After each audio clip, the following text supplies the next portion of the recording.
এই বছরের সামারটা খুবই তাড়াতাড়ি চলে এসেছে। এত সুন্দর ওয়েদার থাকে, ডেইলি মনে হয় যে প্রতিদিনই বাসা থেকে বের হই। তো সব কিছু মিলিয়ে হয়তো প্রতিদিন বের হওয়া হয় না, বাট ট্রাই করি যে বেবিকে নিয়ে প্রতিদিন একটু আউটিংয়ে যেতে। বিকজ এখন যেহেতু বেবি ব্রেন ডেভেলপমেন্টের টাইম, সো ওর জন্য এটা খুবই দরকার। Hello everyone, it's Anika, welcome back a very new blog. অনেকদিন থেকে ভিডিও আপলোড দিব করে আবার লেট হয়ে গিয়েছে। তো যাই হোক, এইটা হচ্ছে আমাদের বাসার কাছে একটা পার্ক। তোমার 1.5 থেকে 2 মিনিট লাগে হেঁটে আসতে।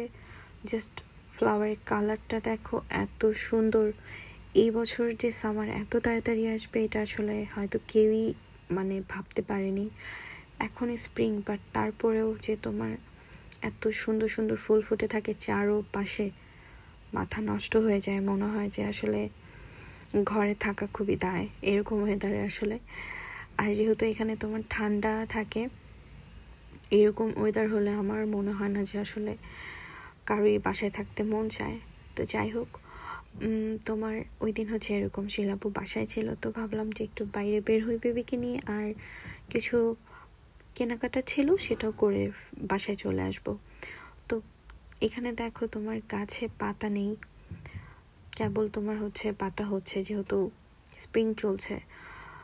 সো চারপাশটা তোমার অন্যরকম একটা পরিবেশ, নতুন পাতা, তারপর নতুন ফুল, সব কিছু মিলে অনেক সুন্দর একটা ওয়েদার এই সময়টাতে। আর আমি খেয়াল করেছি যে বেবিকে নিয়ে বাসা থেকে বের হলে ও খুবই মজা পায়। ও সব কিছু ফলো করে, দেখে যে আসলে নতুন নতুন জিনিস শিখে।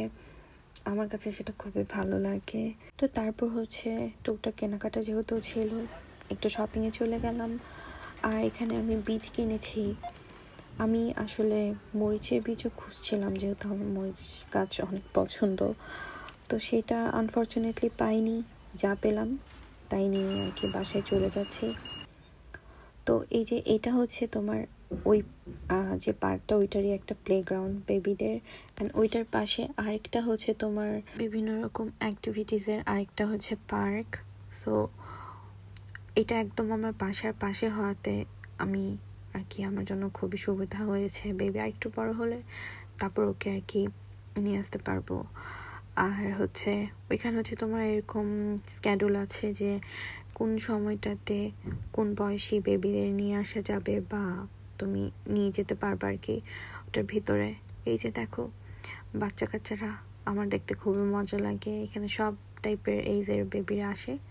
তো তারপর বাসায় এসে হচ্ছে তোমার শিলাপু রান্না বান্না করেছিল ওই দিন, হচ্ছে আমাদের সবার ফেভারিট খিচুড়ি একদম। আর সাথে ছিল এরকম বেগুন ভাজা, তারপর টমেটো, শসা, নর্মাল যে সালাদ সেটা।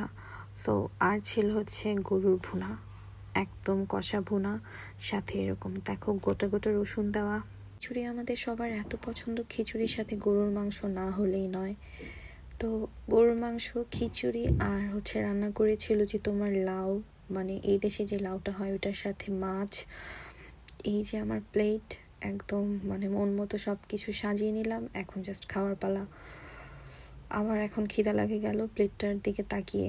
যাই হোক, তো তারপর এটা একেবারে পরের দিন, এটা আমাদের গার্ডেনে।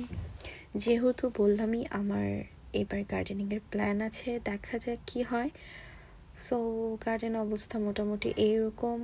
জয় ভাইয়া ক্লিন করেছে হাফ, অ্যান্ড এই পাশে তোমার এখনো কিছু ক্লিন করা বাকি আছে। আর এই যে স্ট্রবেরি গাছটা, এটা আমার গত বছর আগের বছরের পুরাতন গাছ, এটাকে আবার রিপ্লেস করতে হবে। আর এই যে আমার বিড়াল ছানা, ওকেও নিয়ে এসেছি গার্ডেনে। যাই হোক, তো এটা হচ্ছে তোমার যে চারা রোপণ করব সেটার একটা ট্রে, এটাকে ক্লিন করতে হবে। এই ট্রেটাকে ভালোভাবে ক্লিন করতে হবে যাতে কোনো রকম ব্যাকটেরিয়া বা পোকামাকড় না থাকে, তাহলে বীজ বা চারাটা ভালো হবে না। তো আমি আজকে এখানে তোমার চেরি টমেটো, দেন হচ্ছে ধনেপাতা, পামকিন সিডস, আর এখানে হচ্ছে যে টমেটো, যেটা ককটেল টমেটো আর কি, হলুদ কালারের, সেটার চারা আর কি কিনেছি।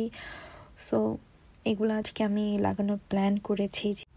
সো এই প্রতিটা বীজের প্যাকেটের পেছনে তোমার ফুল প্রসিডিওর লেখা আছে। আমি জাস্ট দেখে নিচ্ছিলাম মানে কোন চারাটা কোন মাসে তোমার ইনডোর করতে হবে, আউটডোর করতে হবে, টু জেড। আর এই 2-3 দিনে তোমার আমি জাস্ট রোদে গার্ডেনে এসে আমার পুরো হাতের অবস্থা খারাপ, একদমই সানটেন হয়ে গিয়েছে। এটা রিমুভ করতে আমার অবস্থা একদমই খারাপ হয়ে যাচ্ছে। বাট এত কিছুর পরেও আমি জাস্ট চাই যাতে কিছু হলে এবার গার্ডেনে আমি এবছর ফলন করতে পারি। আর এটা হচ্ছে আমার রসুন থেকে চারা বানানো, এটাও ভেবেছি যে হচ্ছে লাগাবো, দেখা যাক কি হয়। এই তো, এই যে আমার মিয়াও ছানাটা একা একা খেলছে, সব কিছু দেখছে। আর হচ্ছে এই যে এটা হচ্ছে তোমার টমেটোর যে বীজ ছিল, একদমই অল্প, 7 থেকে 8টা ছিল। আর আমি এখানে পামকিন সিডস যেটা, সেটাকে জাস্ট ভিজিয়ে দিয়েছি। নর্মালি পামকিনের দরকার নেই আমাদের, জাস্ট এই যে পাতাটা যদি হয় সেটাও যাতে করে খাওয়া যায়, এই জন্য আর কি শিলাপু ভাইয়া বলছিল যে এটা লাগায় দেখ কেমন হয়। সো এই জন্য আর কি ওটা কেনা। আর আমি এমনিতেও তোমার লাউয়ের চারাও জন্য বলে রেখেছি কয়েকজনকে, দেখি কি হয়। তো এখানে হচ্ছে তোমার একে একে যতগুলো চারা ছিল যেভাবে যেটা যেখানে প্লেস করা দরকার আমি জাস্ট করে নিচ্ছিলাম। তো এই পাশে আবার তোমার হচ্ছে রসুনটাও আমি একটু লাগিয়ে নিলাম, মাটিটাকে প্রথমে আর কি একটু রেডি করে নিলাম।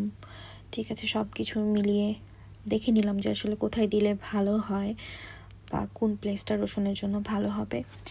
আর তারপর হচ্ছে এই সাইডে যেহেতু ময়লা জমেছিল, ভাবলাম যে এটা একটু ক্লিন করে ফেলি।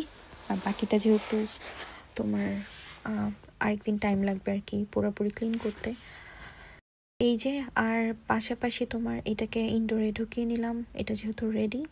এখানে সামারটা আসলে সবার জন্য ব্লেসিংস। এখানে আগার সাথেও দেখো এত সুন্দর সুন্দর ফুল ফুটে থাকে, জাস্ট দেখে থাকতে মন চায়। তো আজকে এই পর্যন্তই। Thanks for watching.